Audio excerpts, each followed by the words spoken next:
بسم اللہ الرحمن الرحیم. ناظرین، وی لاگ نمبر 2 اور صفحہ ہے 271، سیرت النبی جلد سوم، آج کا دوسرا وی لاگ.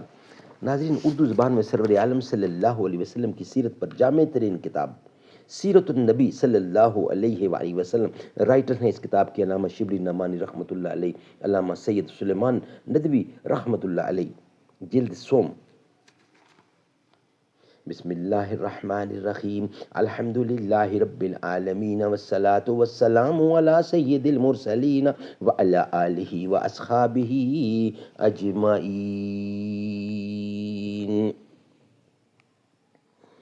اشک باری کے بہانے ہیں یہ اجڑے بام دور، گریا پہم سے بینا ہے ہماری چشم تر.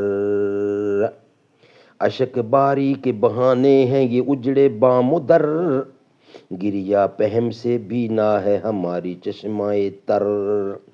دہر کو دیتے ہیں موتی دیدہ گریاں کہ ہم، آخری بادل ہیں ایک گزرے ہوئے طوفان کے ہم.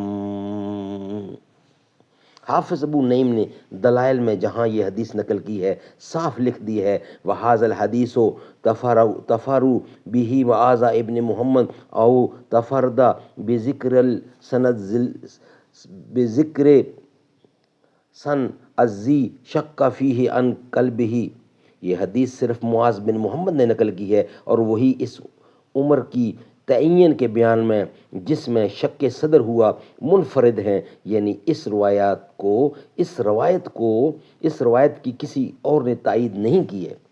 صفحہ 71، حیدرآباد، یہ کتاب کا نام ہے.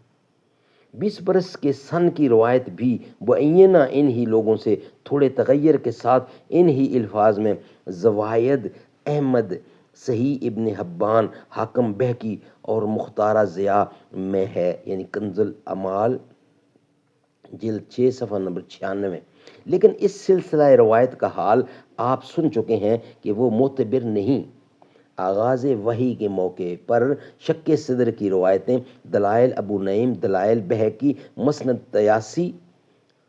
طیالسی اور مسند حارث میں ہیں. یہ روایتیں حضرت عائشہ صدیقہ رضی اللہ کی طرف منسوب ہیں. حضرت عائشہ رضی اللہ کی آغاز وحی والی حدیث بخاری، مسلم اور ابن حنبل وغیرہ تمام مسند کتابوں میں مذکور ہے، اور اس باب میں یہی روایت سب سے زیادہ مفصل، صحیح اور محفوظ ہے.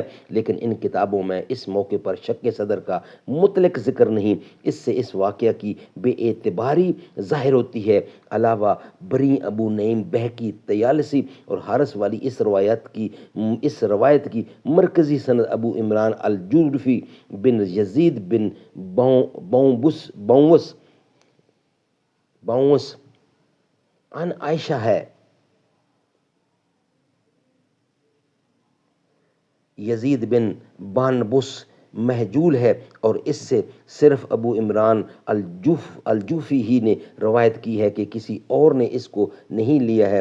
طیالسی میں صفحہ 215، حیدرآباد. اس روایت کی سند یہ ہے کہ حماد بن سلمہ ابو عمران جوفی سے وہ ایک شخص سے اور حضرت عائشہ رضی اللہ سے راوی ہے. معلوم نہیں یہ نامعلوم شخص کون ہے اور ابو عمران نے اس کا نام کیوں لیا ہے. ابو نعیم میں صفحہ 69، حیدرآباد. اس روایت کا جو سلسلہ سند ہے اس میں یہ خالی جگہ یزید بن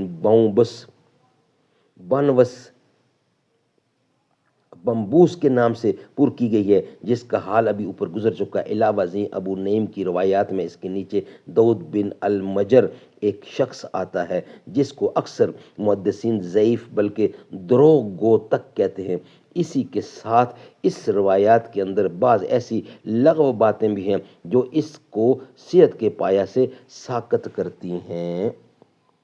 ناظرین، یہ تھا وی لاگ نمبر 2. انشاءاللہ اس کا بقیہ حصہ ہم آپ کے سامنے رکھیں گے وی لاگ نمبر 3 کی صورت میں. کھلی آنکھوں سے جو کچھ دیکھتا ہوں صاف کہتا ہوں، کسی کے ڈر سے ظلمت کو ضیاء کہہ دوں یہ مشکل ہے. جو طوفان کی خبر سن کر لرزتے ہیں کنارے پر، میں ایسے بزدلوں کو نا خدا کہہ دوں یہ مشکل ہے، جو ہوں فرعون میں ان کو خدا کہہ دوں یہ مشکل ہے، جو ہوں دجال ان کو انبیاء کہہ دوں یہ مشکل ہے، مجھے زنجیر پہنا دو، مجھے سولی پہ لٹکا دو، مگر میں راہ زنوں کو رہنما کہہ دوں یہ مشکل ہے۔